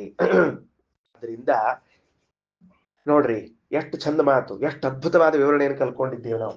ಗೀತಾದ ವಾಕ್ಯಕ್ಕೆ ಮತ್ತೊಂದ್ಸರಿ ಬರ್ತೀನಿ, ಶ್ರೀಮದಾಚಾರ್ಯ ವಾಕ್ಯವನ್ನು ಓದ್ತೀನಿ. ದೀನತ್ವಾತ್ ದೇವನಾಮಾನಃ ಬ್ರಹ್ಮೇಂದ್ರಾದಿ ಸನಾಮಕಾಹ. ನಿಮ್ ಪುಸ್ತಕ ಗೀತಾ ತಾತ್ಪರ್ಯ 17ನೇ ಅಧ್ಯಾಯದ 3ನೇ ಶ್ಲೋಕದ ತಾತ್ಪರ್ಯ ನೋಡ್ಬೇಕು ನೀವು. ಪುಸ್ತಕ ತೆಗೆದು ಪಾಠ ಮುದ್ಕೊಳ್ಳೆ ಅವಸರದಾಗ ಸ್ನಾನ ಮಾಡಿ ಶ್ರೀನಿವಾಸ ದೇವ್ರ ಪೂಜಾ ಮಾಡ್ಬೇಡ್ರಿ. ಇದನ್ನ ಮಾಡ್ರಿ ಮೊದಲು, ಇದು ಮುಖ್ಯದ. ಈಗ ನಮಗ ಇದನ್ನ ಮಾಡಿದ್ರೆ ಶ್ರೀನಿವಾಸ ದೇವ್ರ ಪ್ರೀತ ಆಗ್ತಾರೆ, ನೆನಪಿಟ್ಕೊಳ್ರಿ. ನವರಾತ್ರಿಗಿಂತ ಮುಖ್ಯದ ಇದು. ದೀನತ್ವಾತ್ ದೇವನಾಮಾನಃ ನೋಡ್ರಿ, ಶ್ಲೋಕ ನಾನು 4ನೇದ್ದು ಹೇಳಿನಿ, ತಾತ್ಪರ್ಯ 3ನೇದ್ದದ. ಕನ್ಫ್ಯೂಸ್ ಮಾಡ್ಕೋಬೇಡ್ರಿ, ಮತ್ತೆ ಹೇಳ್ತೇನೆ ಇನ್ನೊಂದ್ಸಲ. ಬ್ರಹ್ಮೇಂದ್ರಾದಿ ಸನಾಮಕ, ಎಲ್ಲರಿಗೂ ಸಮಾನವಾದ ಹೆಸರು, ಬ್ರಹ್ಮ ಇಂದ್ರ ಎಲ್ಲ ಚಂದ್ರ. ದೀನತ್ವಾತ್ ದೇವನಾಮ ಗೃಹಂತಿ ಏ ಹರಿಂತು ಅನ್ಯ ದೇವಾದಿ ಸಮಮೇವ ಇಷ್ಟಾಯ್ತು ನೋಡ್ರಿ. ಸಾಕ್ಷಾತ್ ಶಿವ ಪರಿವಾರ ತೈರಿಷ್ಟಂ ಶಿವಸ್ಕಂದಾದಿ ನಾಮಕಾಹ ಭೂತ ಪ್ರೇತಾಸ್ತು. ಶಿವಸ್ಕಂದಾದಿ ನಾಮಗಳಿರುವ ಶಿವನ ಪರಿವಾರದವರು ಸ್ವೀಕಾರ ಮಾಡ್ತಾರಂತ ತಾಮಸರು ಮಾಡಿದ್ದನ್ನು. ಭಾರಿ ಆಶ್ಚರ್ಯ ಅಲ್ಲಿದೆ. ವಿಸ್ತಾರವಾಗಿ ಓದಿಕೊಳ್ಳ್ರಿ, ಆಮೇಲೆ ಕಲ್ಪನಾ ಬರ್ತದೆ. ಸರಿ, ಮುಂದೇನಾಯ್ತು? ಇತ್ತಂಚ ತಥಾಚ ಏನ್ ಮುಂದ ಇಲ್ಲಿ ನೋಡ್ಕೊಳ್ರಿ. ಹೌದು, ಪೂಜೆಯನ್ನಾನ್ಯ ದೇವತಾ ಅಂತ ಹೇಳಿದ್ರಿ, ಸಂತೋಷ ಆಯ್ತು. ಯಾರು ಮಾಡಬಾರ್ದು, ಯಾರು ಮಾಡ್ಬೇಕು ಅಂತ ಗೊತ್ತಾಯ್ತು. ಈಗ ಯಜ್ಞ ಮಾಡುವಾಗ ಹೆಂಗ್ ಮಾಡ್ಬೇಕು ಅಂದ್ರೆ ಕೆಳಗೆ ಲಾಸ್ಟ್ ವಾಕ್ಯ ಈಗಿನ ಪಾಠದ್ದು.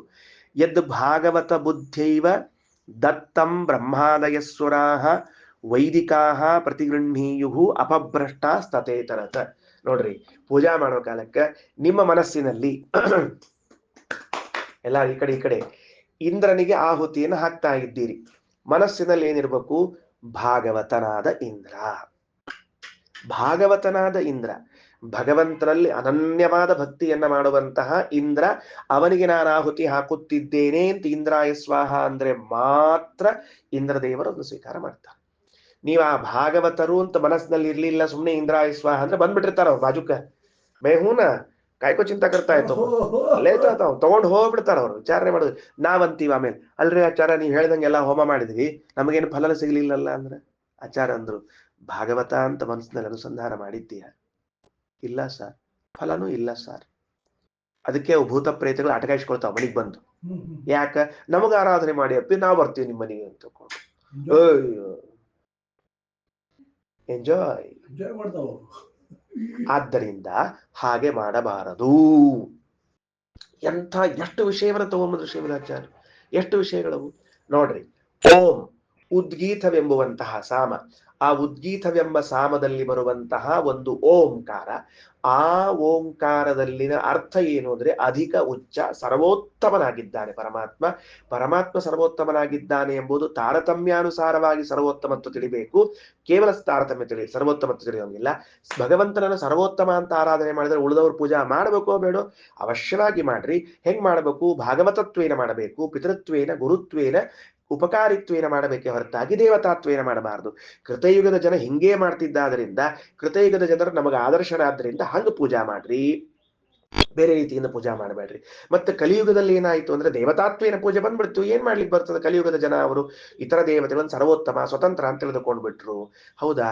ಹಾಗಾದ್ರೆ ಮತ್ತೀಗ ಇತರ ದೇವತೆಗಳ ಇದು ನಾವು ಪೂಜೆಯನ್ನಾನ್ಯ ದೇವತಾ ಇತರ ದೇವತೆಗಳ ಆರಾಧನೆ ಮಾಡಬಾರದು ಅನ್ನೋ ವಾಕ್ಯವನ್ನ ಏನ್ ಮಾಡ್ಬೇಕು ಅಂತ ಕೇಳಿದ್ರೆ ಅರ್ಥ ಇಷ್ಟು. ಎಲ್ಲಿ ನೀವು ಭಾಗವತ ಬುದ್ಧಿಯಿಂದ ಯಜ್ಞದಲ್ಲಿ ಆಹುತಿ ಹಾಕ್ತೀರಿ, ಬ್ರಹ್ಮೇಂದ್ರಾದಿ ದೇವತೆಗಳು ಬಂದು ಸ್ವೀಕಾರ ಮಾಡ್ತಾರೆ. ಭಾಗವತರು ಅಂತೂ ಬುದ್ಧಿ ಇರ್ಲಿಲ್ಲ, ಯಜ್ಞ ಮಾಡಿದ್ರಿ, ಇಂದ್ರಾಯ ಸ್ವಾಹ ಚಂದ್ರಾಯ ಸ್ವಾಹಾವತಿ ಹಾಕಿದ್ರಿ, ಪ್ರೇತ ಭೂತಗಣಗಳು ರಾಕ್ಷಸರು ಬಂದು ತಗೊಂಡು ಹೋಗ್ತಾರೆ ಅನ್ನುವಂತಹ ದೊಡ್ಡ ವಿಚಾರ, 4 ಯುಗಕ್ಕೆ ಸಂಬಂಧಪಟ್ಟಿರುವಂತಹ ಒಂದು ಅದ್ಭುತ ವಿಚಾರವನ್ನು ಶ್ರೀಮದಾಚಾರ್ಯ ತಿಳಿಸಿಕೊಟ್ರು ನಮಗೆ. ಯದ್ ಭಾಗವತ ಬುದ್ಧೈವ ದತ್ತಂ ಬ್ರಹ್ಮಾದಯ ಸುರಾಹ ವೈದಿಕಾ ಪ್ರತಿಗೃಹ್ಣೀಯು ಅಪಭ್ರಷ್ಟಾಸ್ತತೆ ತರತ್. ಭಾಗವತರು ಎಂಬ ಬುದ್ಧಿಯಿಂದ ಕೊಟ್ಟದ್ದು ಮಾತ್ರ ಬ್ರಹ್ಮಾದಿಗಳು ಸ್ವೀಕಾರ ಮಾಡ್ತಾರೆ. ವೈದಿಕಾ ಪ್ರತಿಗೃಹ್ಣೀಯು, ವೇದೋಕ್ತವಾಗಿರುವಂತಹ ದೇವತೆಗಳು ಸ್ವೀಕಾರ ಮಾಡ್ತಾರೆ. ಇತರತ್, ನಾವು ಭಾಗವತರು ಅಂತ ಬುದ್ಧಿಯಿಂದ ಮಾಡಲಿಲ್ಲ ಅಂದ್ರೆ ಅಪಭ್ರಷ್ಟಾ ಪ್ರತಿಗೃಹ್ಣೀಯು. ಯಥಾ ಕ್ರಮ ಪರಿಜ್ಞಾನಾತ್ ಏಕಾಂತಿತ್ವಾಚ್ಚ ಕೇವಲಂ ಅಚ್ಛಿದ್ರತ್ವಾಚ್ಚ ನಿಯತೋ ಮೋಕ್ಷೋ ಅನ್ಯತ್ತು ವಿಡಂಬನಂ. ಒಂದು ಮಾತು ಶ್ರೀಮದಾಚಾರ್ಯ ಅಂತಾರೆ, ತಾರತಮ್ಯ ಪೂರ್ವಕವಾಗಿ ವಿಷ್ಣು ಸರ್ವೋತ್ತಮತ್ವ ಜ್ಞಾನ ಇದು ಸದಾ ಇದ್ರೇನೆ ಅದು ಮೋಕ್ಷ ಸಾಧನ. ಕಾದಾಚಿತ್ಕ ಇದ್ರೆ ಇಲ್ಲ. ಹುಣ್ಣಿಮೆಗೊಮ್ಮೆ ಅಮಾವಾಸ್ಯೆಗೊಮ್ಮೆ ಭಗವಂತ ಸರ್ವೋತ್ತಮ ಅಂತ ಚಿಂತನೆ ಮಾಡಿದ್ರೆ ಇಲ್ಲ. ದಯಮಾಡಿ ತಪ್ಪು ತಿಳ್ಕೊಬೇಡಿ, ಸಾರಿ ಅಂತ ಹೇಳ್ಬಿಟ್ರು ಶ್ರೀಮದಾಚಾರ್ಯ. ಯಾವಾಗ ಪ್ರತಿಕ್ಷಣ ನನಗೇನ್ ಮನಸ್ಸಿನಲ್ಲಿ ಬರಬೇಕು ಅಂದ್ರೆ ಸರ್ವೋತ್ತಮನಾಗಿದ್ದಾನೆ ಪರಮಾತ್ಮ. ಹೇಗೆ? ತಾರತಮ್ಯ ಪೂರ್ವಕವಾಗಿ ಸರ್ವೋತ್ತಮನಾಗಿದ್ದಾನೆ. ಇದುವೇ ಏಕಾಂತಿಗಳ ಜ್ಞಾನ, ಇದುವೇ ಮೋಕ್ಷ ಸಾಧನ. ಹೆಂಗಿರಬೇಕು? ಅಚ್ಛಿದ್ರತ್ವಾಚ್ಚ ನಿಯತಃ, ನಿಯಮೇನ ಇರಬೇಕು, ಅವಿಚ್ಛಿನ್ನವಾಗಿರಬೇಕು. ಅನ್ಯತ್ತು ವಿಡಂಬನಂ. ಯಾವಾಗೋ ಒಂದ್ ದಿವ್ಸ ನಾವು ಸಭೆಯೊಳಗ 4 ಮಂದಿ ನಂಬ್ಲಿ ಮೆಚ್ಚಲಿ ಅಂತ ತಿಳ್ಕೊಂಡು ಹೇಳಿ ವಿಷ್ಣು ಸರ್ವೋತ್ತಮ ಅಂತ ಹಿಂಗಂತೀವಿ ಅಂದ್ರೆ ಹೋಗ್ ನಡಿ ಮನೆಗೆ ಹೋಗಂತ ಹೇಳ್ಬಿಟ್ರೆ ಅಷ್ಟೇ ಕೆಲಸ ಅಲ್ರಿ. ಮತ್ ನೀವು ಇದು ಸರ್ವೋತ್ತಮತ್ವ ಜ್ಞಾನ ಇದು ಮೋಕ್ಷ ಸಾಧನ ಅಂತ ಹೇಳಿದ್ರಿ, ನಾವೇನೋ ಬೇರೆ ಬೇರೆ ಮೋಕ್ಷ ಸಾಧನಗಳನ್ನು ತಿಳ್ಕೊಂಡಿದ್ವಲ್ಲ ಅಂದ್ರೆ ಅವೆಲ್ಲ ಇದ್ರೊಳಗೆ ಬರ್ತಾವ, ಭಾಷಣೆ ಇದ್ದಿ ಅಂತ ಬೈತಾರ ಶ್ರೀಮದಾಚಾರ್ಯ. ವಿಷ್ಣು ಭಕ್ತಿರ ವಿಶೇಷೇಣ, ತಗೊಳ್ರಿ ವಾಕ್ಯ ತಗೊಳ್ರಿ, ವಿಷ್ಣು ಭಕ್ತಿ ವಿಶೇಷೇಣ ಮೋಕ್ಷ ಅವಾಪ್ತೌ ಹಿ ಕಾರಣಂ. ಏನ ಆ ವಾಕ್ಯ? ನಮ್ಮ ಆಚಾರ್ಯರ ದಾರ್ಢ್ಯ ಹೆಂಗದ ನೋಡ್ರಿ. ಮೋಕ್ಷ ಅವಾಪ್ತೌ ಅರ್ಥ ಮಾಡ್ಕೊಳ್ರಿ, ಮೋಕ್ಷವನ್ನ ಹೊಂದಲು. ತಿಳಿತಾ?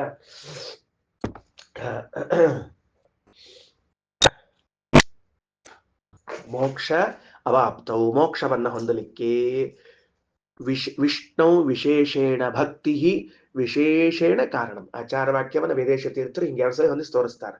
ಹೆಂಗ? ಮೋಕ್ಷ ಅವಾಪ್ತೌ, ಮೋಕ್ಷವನ್ನ ಹೊಂದಲಿಕ್ಕೆ ವಿಷ್ಣು ವಿಶೇಷೇಣ ಭಕ್ತಿ ವಿಶೇಷೇಣ ಕಾರಣ. ವಿಷ್ಣುವಿನಲ್ಲಿ ವಿಶೇಷ ಭಕ್ತಿ ಮಾಡ್ಬೇಕಂತ. ಏನ್ ಈ ವಿಶೇಷ ಭಕ್ತಿ ಏನ್ ಮಾಡ್ಬೇಕದು? ಏನ್ ವಿಶೇಷ ಭಕ್ತಿ ಏನ್ ಮಾಡ್ಬೇಕದನ್ನ ಅಂದ್ರ ಸರ್ವೋತ್ತಮನಾಗಿದ್ದಾನೆ ಎಂಬ ಭಕ್ತಿ. ವ್ಯಾಖ್ಯಾನ ಮಾಡ್ತಾರೆ ಅವರೇ.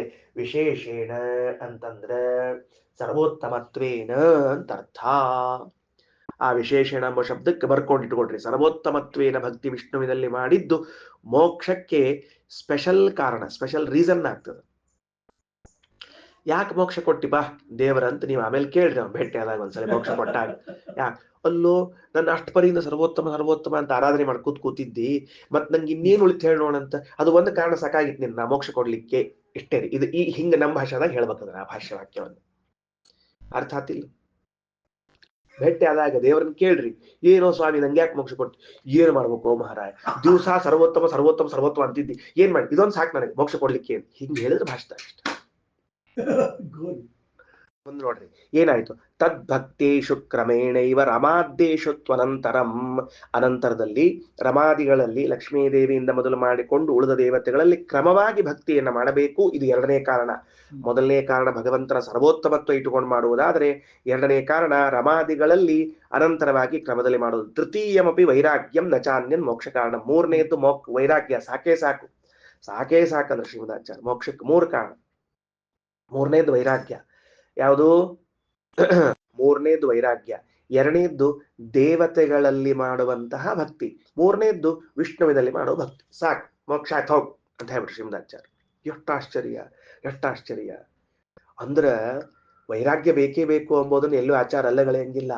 ಇದು ಆದ್ಮೇಲೆ ಉಳಿದದ್ದು 100ಕ್ಕಿಂತ ದೇವತೆಗಳನ್ನ ಭಾಗವತರು ಭಗವದ್ಭಕ್ತರು ಅಂತ ಅನುಸಂಧಾನ ಮಾಡುವುದು ಮೋಕ್ಷ ಸಾಧನ. ಭಗವಂತ ಸರ್ವೋತ್ತಮ ಅಂತ ಉಪಾಸನೆ ಮಾಡುವುದು ಮೋಕ್ಷ ಸಾಧನ. ಸಾಕಲ್ಲ ಶ್ರೀಮದಾಚಾರ್ಯ. ಏತತ್ ಸಾಧನತಾ ಹೇತೋಹೋ ತದನ್ಯಧಿ ವಿಧೀಯತೆ. ಅಲ್ರಿ ಮತ್ತೆ ತೀರ್ಥಯಾತ್ರಾ ಮಾಡಬೇಕು, ದಾನ ಹೋಮ ಜಪ ಎಲ್ಲ ಹೇಳ್ಯಾರಲ್ಲ ಅಂದ್ರೆ ಇದಕ್ ಸಾಧನ ಅವೆಲ್ಲ. ಇವುಗಳಿಗೆ ಸಾಧನೋ ವೈರಾಗ್ಯ ಬರ್ಲಿಕ್ಕೆ, ದೇವತೆಗಳಲ್ಲಿ ಭಕ್ತಿ ಬರ್ಲಿಕ್ಕೆ, ವಿಷ್ಣುವಿನಲ್ಲಿ ಭಕ್ತಿ ಬರ್ಲಿಕ್ಕೆ ಉಳಿದೆಲ್ಲ ಸಾಧನ.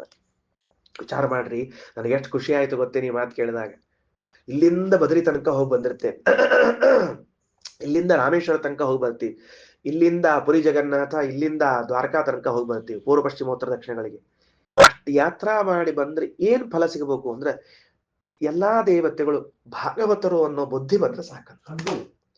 ಏನು ಬೇಡ, ಉಳಿದ್ ಬೇಡೇ ಬೇಡ. ಸ್ವಾಮಿ ವಿಷ್ಣು ಸ್ವಲ್ಪ ಪ್ರಸನ್ನ ಆಗು, ಪ್ರೀತ ಆಗು, ಅವೆಲ್ಲ ಬೇಡ ಬೇಡ, ಅವೆಲ್ಲ ತೆಗೆದು ಬಿಡ್ರಿ. ಲಕ್ಷ್ಮೀದೇವಿಯಿಂದ ಪ್ರಾರಂಭ ಮಾಡಿಕೊಂಡು ಪುಷ್ಕರಾಂತದವರೆಗೆ ಎಲ್ಲಾ ದೇವತೆಗಳು ಭಾಗವತರು ಭಾಗವತರು, ನಾವು ಅವರಲ್ಲಿ ಭಕ್ತಿ ಮಾಡಬೇಕು. ಇಷ್ಟು ಬಂದ್ರೆ ಸಾಕು, ನಮ್ಮ ಯಾತ್ರಾ ಸಫಲ ಆಗೋದು. ನಡಿ, ಏಕಾದಶಿ ವ್ರತ ಮಾಡಿದೆ, ಹೋಮ ಮಾಡಿದೆ, ಚಾತುರ್ಮಾಸ್ಯ ಮಾಡಿದೆ, ಆ ವಿಷ್ಣು ಸರ್ವೋತ್ತಮತ್ವದ ಬಗ್ಗೆ ಸಂಶಯ ಬರುವುದಿಲ್ಲ, ಯಾಕಂದ್ರೆ ತಲೆಗೆ ಇದ್ದೇ ಇರ್ತದೆ. ಇತರ ದೇವತೆಗಳು ಭಾಗವತರು ಭಾಗವತರು, ಗುರುಗಳು ಪಿತೃಗಳು ಉಪಕಾರಿಗಳು, ಈ ಬುದ್ಧಿ ಬಂದ್ರೆ ಸಾಕು ನಮಗೆ. ಈ ಬುದ್ಧಿ ಬಂದ್ರೆ ಸಾಕು, ಕೆಲಸ ಆಗ್ತದೆ.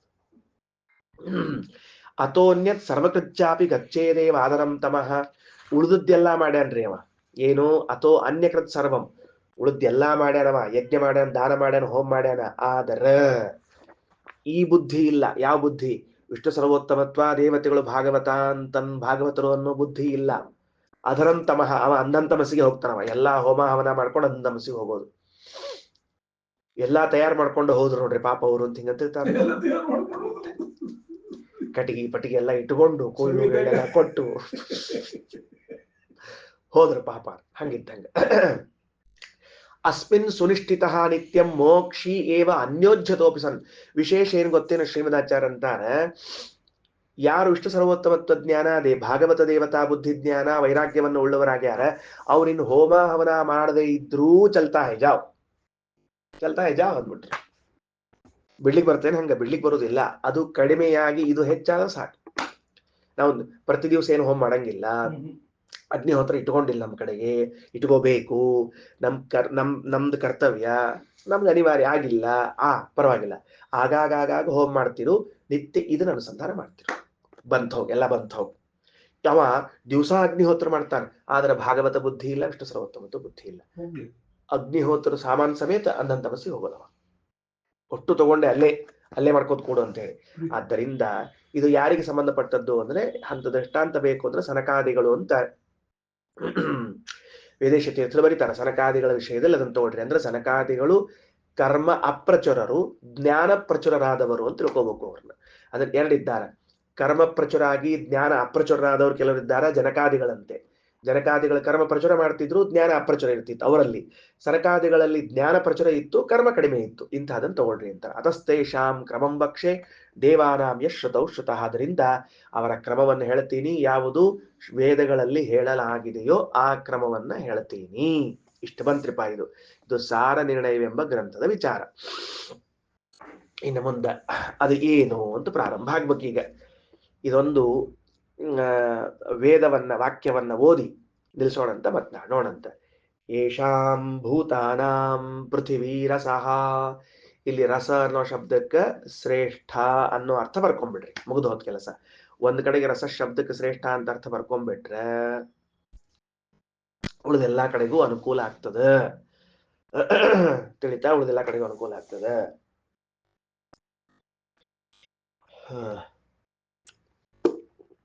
ಈ ಉಪನಿಷತ್ತಿನ ಭಾಗಕ್ಕೆ ರಾಯರದು ಖಂಡಾರ್ಥವನ್ನು ಇಟ್ಟುಕೊಂಡು ಮೊದಲು ಸರಳಾರ್ಥವನ್ನು ಹೇಳ್ತೀನಿ, ಆಮೇಲೆ ಮುಂದ ವಿಶೇಷಾರ್ಥವನ್ನು ನೋಡಂತ.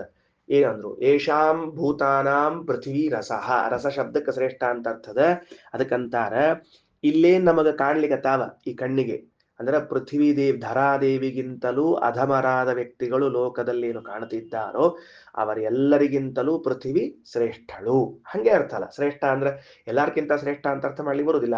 ಏಷಾಂ ಭೂತಾನಾಂ ಅದಕ್ಕೆ ರಾಯರು ಬರೀತಾರೆ, ಏಷಾಂ ಭೂತಾನಾಂ ಅಂದ್ರೆ ಪ್ರಮಿತಾನಾಂ ಸ್ವಾವರ ಭೂತಾನಾಂ ಸಕಾಶಾತ್. ಅವರಾದ ಭೂತಗಳಿಗಿಂತ ಪೃಥ್ವಿ ಶ್ರೇಷ್ಠ. ಪೃಥಿವ್ಯ ಆಪೋ ರಸಃ. ಆಪಹ ಅನ್ನೋ ಶಬ್ದಕ್ಕ ವರುಣ ಅಂತ ಅರ್ಥ ಬರ್ಕೊಂಡಿಟ್ಕೊಳ್ರಿ. ರಸ ಶಬ್ದಕ್ಕೆ ಶ್ರೇಷ್ಠ ಅಂತ ಅರ್ಥ ಕಂಟಿನ್ಯೂಯೇಷನ್, ಏನು ಪ್ರತ್ಯೇಕ ಮಾಡೋಂಗಿಲ್ಲ. ಆಪಹ, ಆಪಹ ಅಂದ್ರೆ ಯಾರು? ಅಪ್ಪಿಗೆ ಅಭಿಮಾನಿಗಳು. ಅಪ್ಪು ಅಂದ್ರ ನೀರು, ನೀರಿಗೆ ಅಭಿಮಾನಿಗಳಾಗಿರುವಂತಹ ವರುಣ ಶ್ರೇಷ್ಠ. ಅದರ ಮುಂದ ಅಪಾಂ ಓಷಧಯ. ಆ ವರುಣನಿಗಿಂತ ಶ್ರೇಷ್ಠ ಯಾರು ಅಂದ್ರೆ ಔಷಧಿಗಳಿಗೆ ಅಭಿಮಾನಿಯಾದ ಚಂದ್ರ. ಬರ್ಕೊಡ್ರಿ, ಓಷಧಯ ಅನ್ನೋ ಶಬ್ದಕ್ಕೆ ಚಂದ್ರ.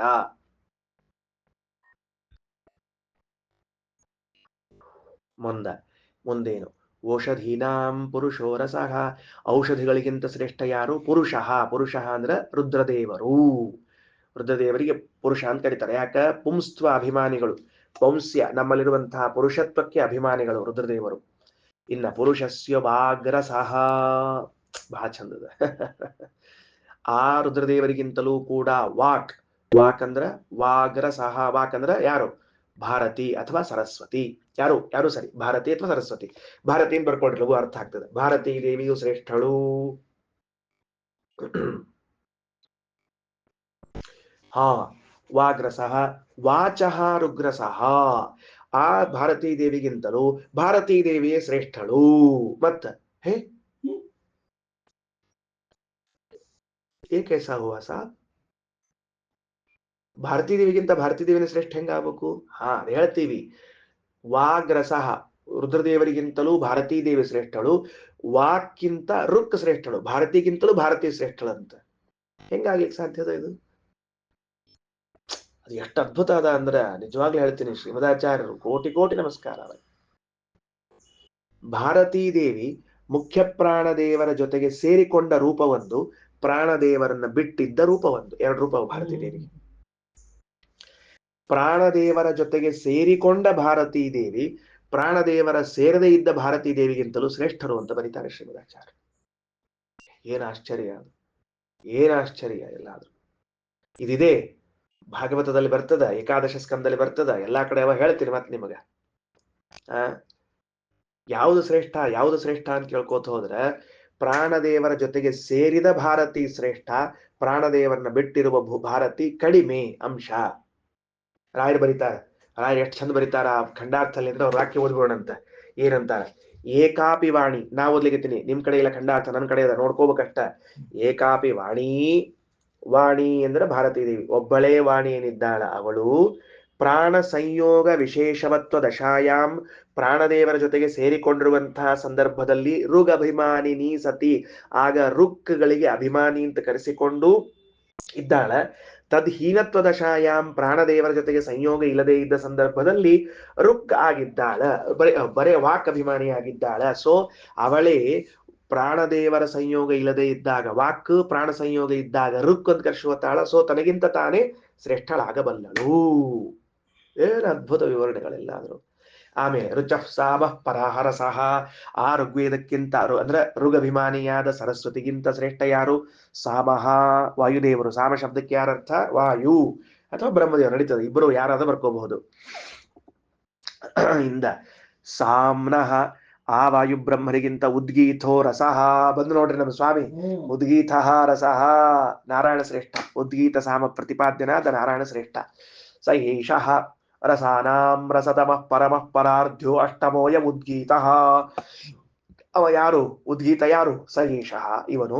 ರಸಾನಾಂ ರಸತಮಃ, ಪರಮಃ ಪರಾರ್ಧ್ಯ, ಅಷ್ಟಮಃ ಯಹ ಉದ್ಗೀತ, ಎಂಟನೆಯದವನಾಗಿದ್ದಾನಲ್ಲ ಅವನನ್ನೇ ಉದ್ಗೀತನೆಂಬುದಾಗಿ ಕರೀತಾರೆ. ಇಲ್ಲಿ ರಸಾನಾಂ ರಸತಮಃ ಪರಮಃ ಪರಾರ್ಧ್ಯ ಅನ್ನೋದನ್ನ ವಿವರಣೆ ಕೊಡ್ತಾರೆ ಶ್ರೀಮದಾಚಾರ್ಯರು. ಬಹಳ ವಿವರಣೆ ಅದ. ನಾಳೆ ಬೆಳಿಗ್ಗೆ ಎದ್ದು ಕೂಡಲೇ ಅದೇ ವಿವರಣೆಯನ್ನು ನೋಡಂತ. ಮೊದಲೊಂದು 15-20 ನಿಮಿಷ, ಅರ್ಧ ಗಂಟೆ ಇದೇ ವಿವರಣೆ ಕೊಟ್ಟದನ್ನು ತಿಳ್ಕೋಣಂತ. ಅಂತೂ ಉದ್ದೀತ ನಾಮಕನಾದ ಭಗವಂತ ಶ್ರೇಷ್ಠ. ಏನ್ ಹೇಳಿದ್ವಿ? ತಾರತಮ್ಯಾನುಸಾರವಾಗಿ ಭಗವಂತನ ಸರ್ವೋತ್ತಮತ್ವವನ್ನು ತಿಳಿಸಿಕೊಡ್ತೇವೆ. ಅದನ್ನ ವೇದ ತಿಳಿಸಿಕೊಟ್ಟಿದೆ. ಶ್ರೀಕೃಷ್ಣಾರ್ಪಣಮಸ್ತು.